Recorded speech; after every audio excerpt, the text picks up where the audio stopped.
आज मैं गीता के चैप्टर 3 के कुछ श्लोक के बारे में वार्ता करूँगा।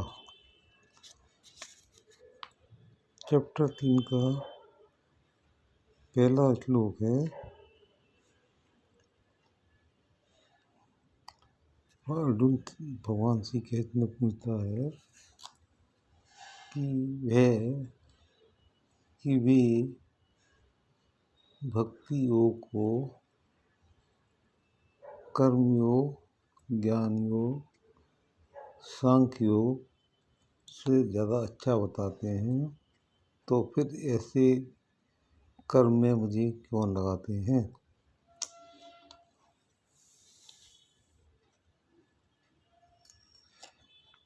भगवान तीन जी के प्रत्येक स्टेप पे कर्म अकर्म विकर्म की परिभाषाएं देते हैं और समझाते हैं कि कर्म योग सबसे सुलभ है। भगवान श्री कृष्ण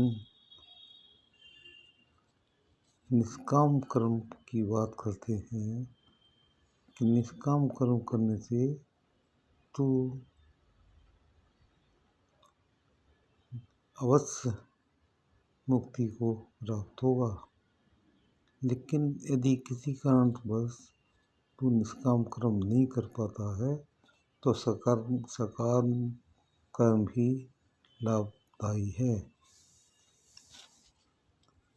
सात्विक कर्म से राजसिक कर्म से श्रेष्ठ है। ज्ञान सात्विक कर्म से श्रेष्ठ है। ज्ञान भी कर्म विशेष है। यदि निर्गुण भक्ति प्राप्त करने का मेरा अधिकार नहीं है। मुझे सात्विक कर्म अर्थात ज्ञान की इच्छा दीजिए, जिससे मैं ज्ञान द्वारा संसार बंधन से मुक्त हूँ।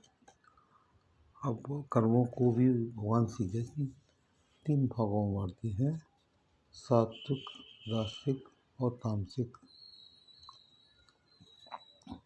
सात्विक कर्म उन कर्मों को कहते हैं जो यज्ञ में किए जाते हैं।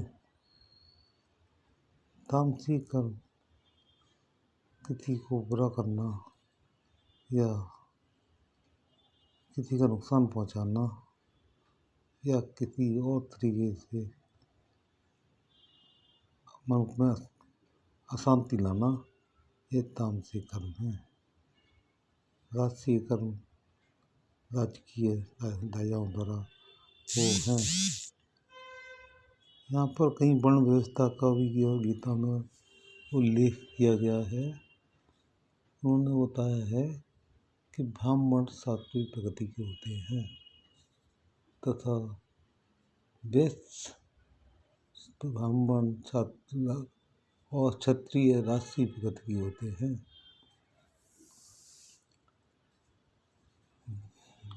वैश्य भी राजसी प्रकृति के होते हैं और शूद्र जो है तामसिक प्रकृति के होते हैं। उन्होंने कहा है कि जो व्यक्ति रखा हुआ सात्विक भोजन उसे कहते हैं तो भोजन तुरंत बनाओ और खा लिया जाए। रखे हुए भोजन को खाने वाले लोग राजसी होते हैं। मद मांस आदि का सेवन करने वाले व्यक्ति तामसिक भोजन करते हैं। भगवान जी का हर स्टेप पर अर्जुन को समझा रहे हैं कि कर्म तू करता रहा, तू अपना कर्म कर, तुझे इस बात की चिंता नहीं होनी चाहिए कि इसका फल अच्छा हुआ या बुरा हुआ। और कुछ लोग आज लेते हैं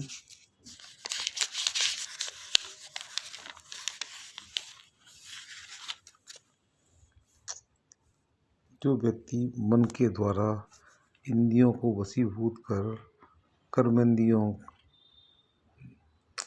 द्वारा गृहस्थ धर्म के कर्म योग का आचरण करते हैं, वे उसमें असमर्थ होने पर भी पूर्वोक्त मिथ्याचारी से श्रेष्ठ हैं, क्योंकि आपातत असमर्थ होने पर भी कर्मयोग करते करते कर्म से कर्म फल की आकांक्षा त्याग करने में समर्थ होते हैं। तो भगवान श्री कृष्ण इस श्लोक में यही कह रहे हैं कि तू सकाम कर्म ही करता जा, गृहस्थ जीवन में भी है, लेकिन धीरे धीरे वो तेरे कर्म फल आकांक्षा मुक्त होते जाएंगे और तू मुझे प्राप्त होगा। एक कुछ दो श्लोक और लेंगे हम आज। अनाधिकृत व्यक्ति के लिए कर्म त्याग की अपेक्षा कर्म ही श्रेष्ठ है।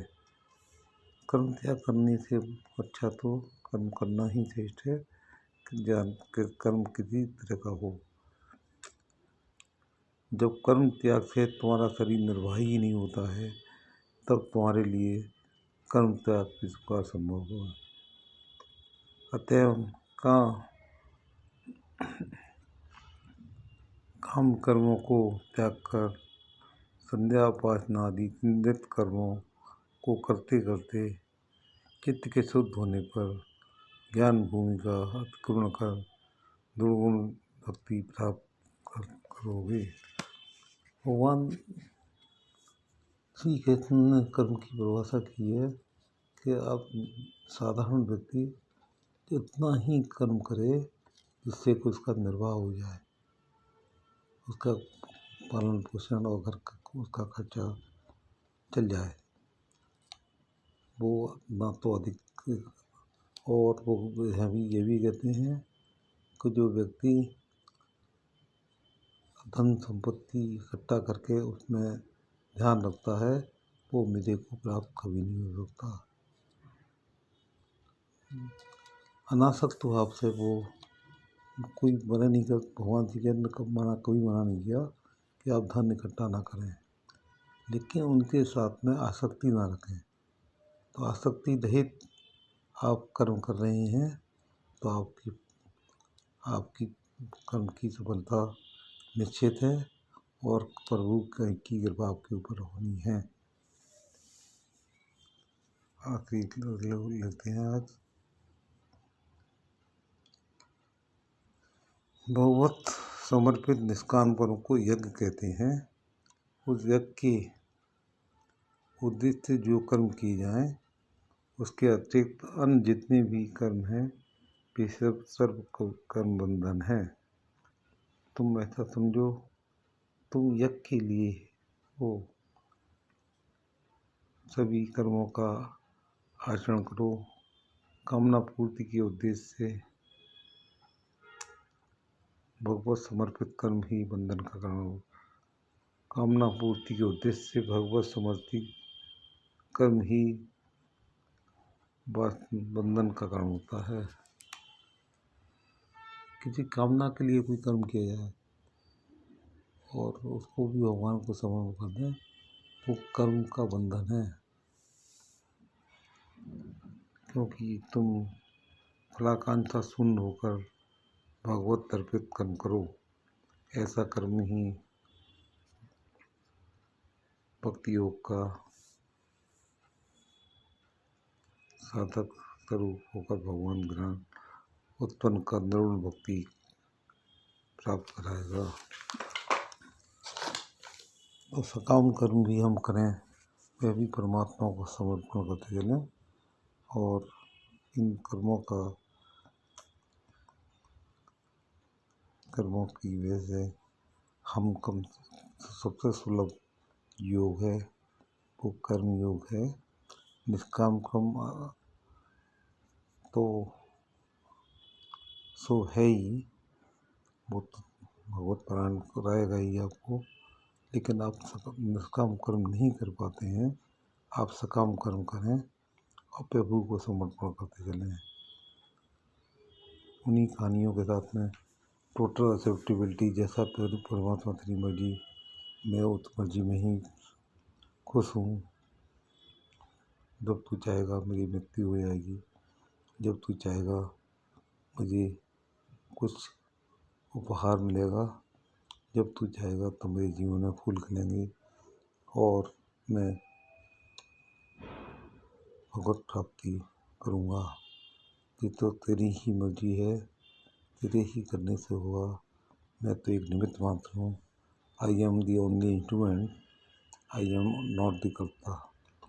आई am not the doer, you are the doer. You are doing all the work from my hand. Your hand is in thousands. I am having only two hands. You can give me by thousands hands, but I can receive by only two hands. Basic आज chapter 3 के कुछ लोगों का मैंने बात की और मुझे लगा कि भगवत प्राप्ति के लिए निष्काम कर्म अगर नहीं संभव है तो सकाम कर्म करें और भगवान को समर्पण करते चलें। और एक कहानी के साथ में मैं आज की यात्रा को संपन्न करूँगा। और मेरी कहानी यह है, एक व्यक्ति एक गांव में एक सन्यासी था। व्यक्ति वो सन्यासी था, किसी गृहस्थ के घर अतिथि बना। घर बहुत छोटा था। किसी तरह से सन्यासी ने रात को काटा। रात काटने के बाद सुबह जाते जाते सन्यासी उससे कह गया कि जितने पैसे में तुम्हारे पास घर, जितना छोटा घर है, उतने ही पैसे में एक जगह को मैं जानता हूँ, वहाँ तुम्हें बहुत सारी जगह मिल जाएगी। वह व्यक्ति उस गांव में गया।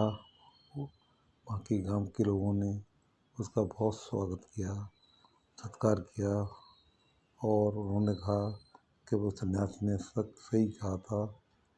कल सुबह से तुम जितनी जगह खेल लोगे, दौड़ोगे और जितनी जगह खेलोगे, वो जगह सब तुम्हारी हो जाएगी।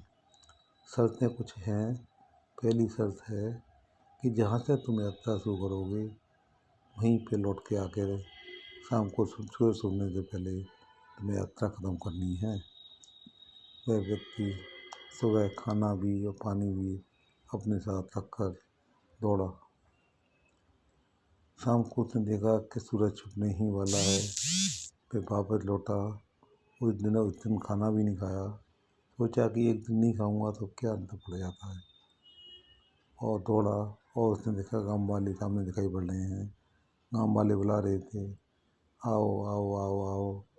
तो व्यक्ति और तेज दौड़ा और लकीर पे पहुँचने से पहले ही गिर गया और समाप्त हो गया। जीवन में ये कहानी हम सबके जीवन की कहानी है। हम भी जीवन भर दौड़ते हैं और अंत में जाके परम तत्व को या भगवान को प्राण हो पाते हैं या नहीं हो पाते, या दोबारा जन्म हम लेते हैं। अब क्योंकि जो वासनाएं हमारी रह जाती हैं, उन वासनाओं की पूर्ति के लिए परमात्मा हमें पुनर्जन्म देगा। और एक कहानी आज सुनाऊंगा कि जैसा व्यक्ति होता है संसार भी वैसा ही हो जाता है।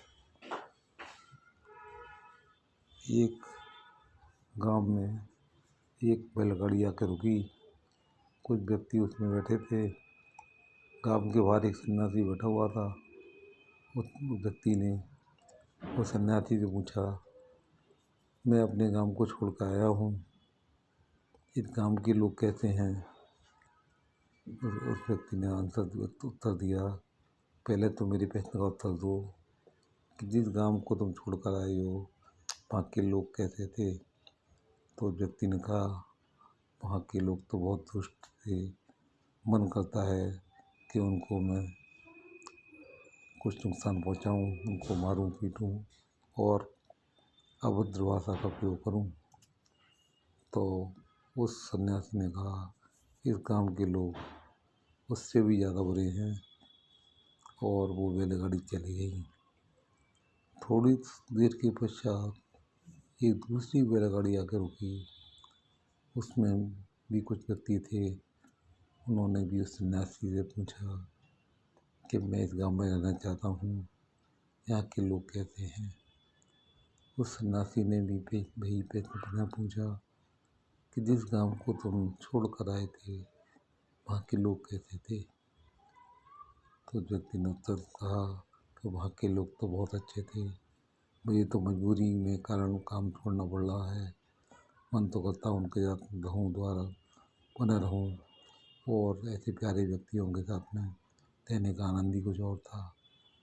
उस सन्यासी ने उत्तर दिया, इस गांव के लोग उससे भी ज़्यादा अच्छे हैं और वो तुम्हारी हर जगह मदद करेंगे।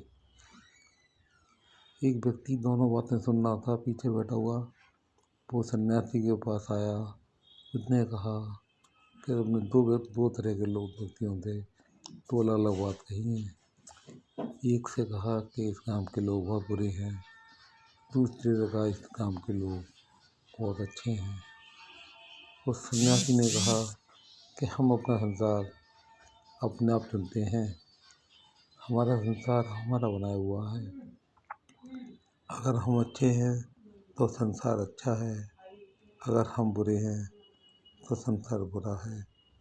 इन दो छोटी छोटी कहानियों के साथ में आज की चर्चा गीता के 33 अध्याय पर मैं समाप्त करना चाहता हूँ और आपसे कल गीता के 33 अध्याय के कुछ और श्लोक लूँगा और उसके बारे में चर्चा करूँगा।